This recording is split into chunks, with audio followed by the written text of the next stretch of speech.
Hey y'all, welcome to Veggie Farming. I'm Stacy and today we are outside in the garden house because it is time for me to plant out all of my pepper seedlings and my tomato seedlings. I started these in the house first in hydroponics and then I up potted them into soil. So I started them in the hydroponics. The peppers were started on February 9th and then the tomatoes were started a few days later on February 12th. So after I up potted them into soil, I then brought them out here into the garden house. So they've been hardening off out here and it's time for them to be planted out. We're having warm days and warm nights, so it is time for me to get everything planted. And I think I will be finished planting everything once this garden house is planted. Have a few more things like beans that I want to direct sow, but other than that, I will just be watching my plants and harvesting for the rest of the season. What I'm doing a little bit different with my tomatoes, and I did the same thing last year, but I planted my tomatoes a little too late last year, so I didn't have success, but I am growing all dwarf and determinate varieties in this garden house, trying to keep them small and manageable. So I'm going to show you which varieties I'm growing. So when I'm planting out my seedlings, I use the square foot gardening method. And so I've mapped out that I can plant 16 tomato plants in this bed. So I'm going to do 8 on this side and 8 on this side. And the way that I make my final determination on which plants that I'm going to plant is based on how healthy the seedling is. I have never been the type to be able to just plant exactly what I need. So I plant multiples and then I decide in the end, based on their health, which ones I'm going to plant. So I'm going to take you through, show you the varieties, and then we'll kind of, basically, I'm going to make my decision now on which ones I'm going to plant out. So I've only started seedlings for things that I know I would want. So in the end, I'm going to want all these tomatoes that I planted out. So I know that already. We're going to start with this first one. And it is called the Black Seaman. And this description is a small determinate, and it's said to have a creamy pineapple tropical fruit taste. It's low on seeds and gel. And so I actually have 4 of these plants already getting fruit on these, which is not good, but since this is a small determinate, I don't know if I want to take that off. So I left these on and I will decide once I plant it. See how thick and healthy the stalks are? So this Black Seaman, this one is a healthy tomato. So this is going to be one of my choices and I love the description on it. Now, how many of those I'm going to plant, I don't know, but that one is definitely getting planted. In this next 4-pack, I have 2 different varieties. The first one is going to be the Dwarf Blazing Beauty. And the description on this one is an indeterminate dwarf plant. It's deep orange with a sweet acidic bite. And also I have a Dwarf Barrel Beauty. And the description on this one is it's an indeterminate dwarf, also grows up to 4 feet, green with yellow blush when ripe. Let me show you what these look like. So these all look pretty sturdy as well. These are definite contenders. 3 of these are Blazing Beauty. So that will definitely be one of the ones that's getting planted. So this next 4-pack has a repeat. I have 2 more of the Blazing.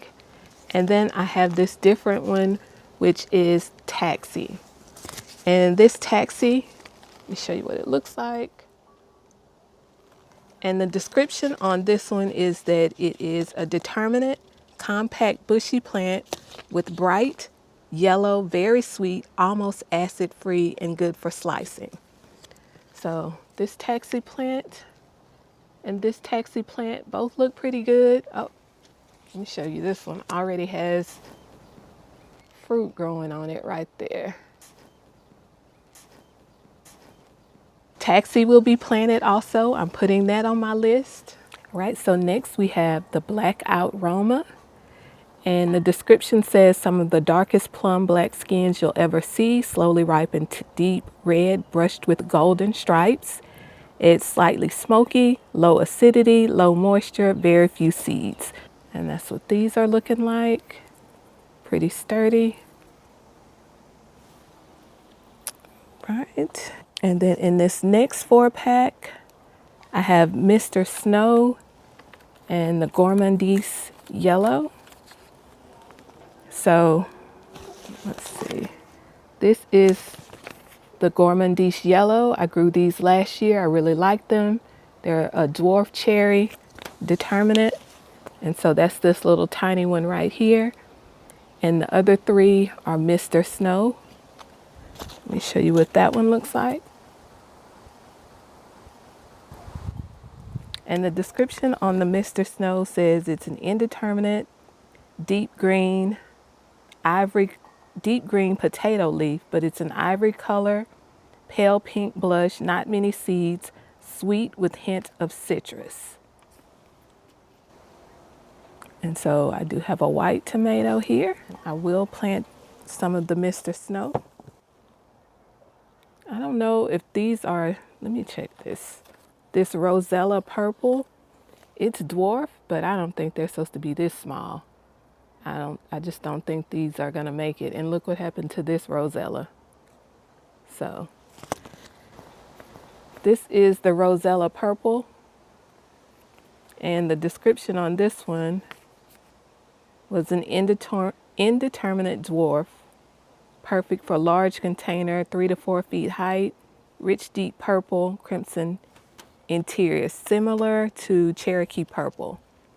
But these seem like they are stunted. Something is not right with these.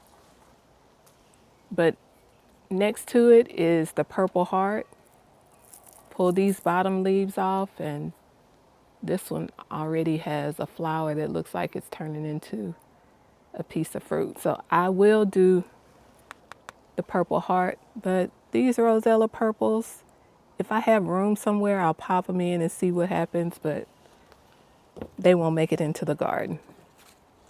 Along with next, another one that didn't grow well for me is the Great White. These are supposed to be large tomatoes. I don't know what happened with this, but yeah, let me show you what the Great White looks like. This is the Great White tomato. And this was a full-size, deliciously fruity, reminiscent of fresh cut pineapple, melon, and guava. So I may try it again for the fall, but it won't make it into the garden this time. The others are 2 other Roma plants. Now these are just, I think they're called Martino's Roma, and that's what this looks like. Determinate, fantastic yields of richly flavored plum-shaped paste tomatoes. Tolerates early blight. These are not any of my strongest plants, so these are going to be low on the list to go in the garden. If I have room, I can put them in a green stalk and see what happens. But these will not go into the garden. Okay, in this next 4-pack, we have a couple of repeats.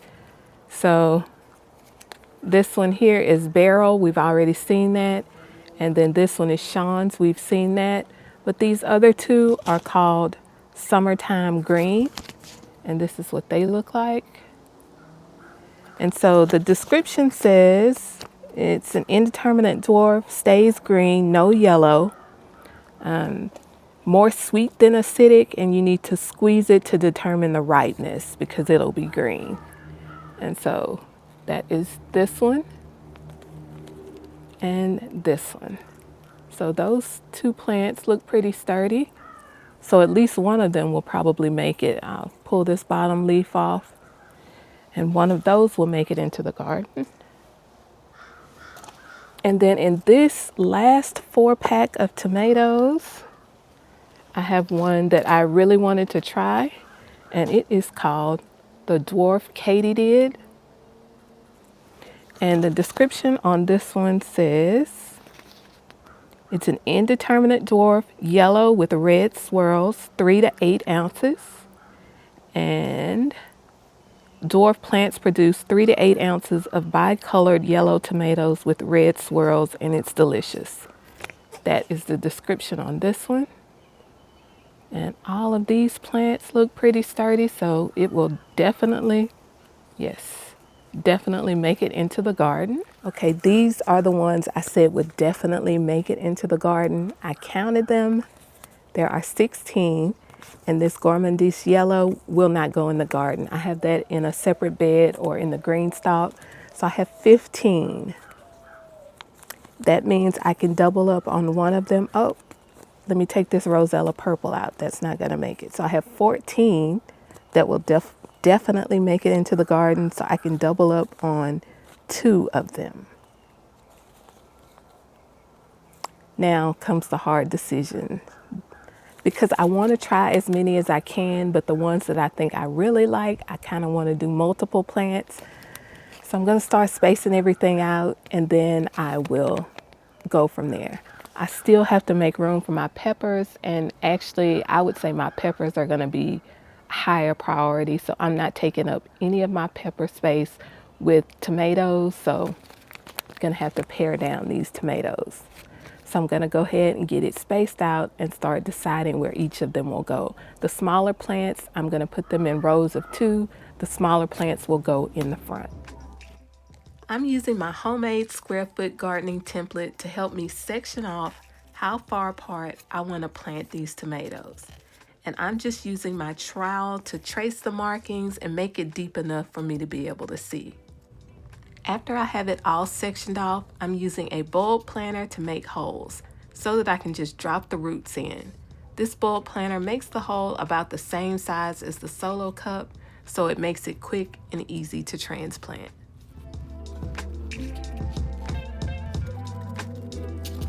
All right, so the first one I'm gonna plant is this Black Prince. Has a pretty sturdy stem. I'm not gonna plant it too deep. I'm gonna plant it no higher than here. I'm gonna put some starter fertilizer in the hole. And I've already amended this bed a few weeks ago. Let's see.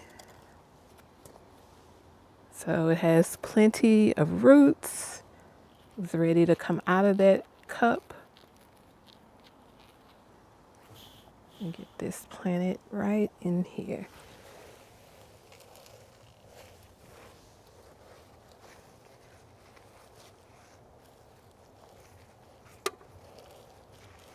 And I didn't take the flowers off.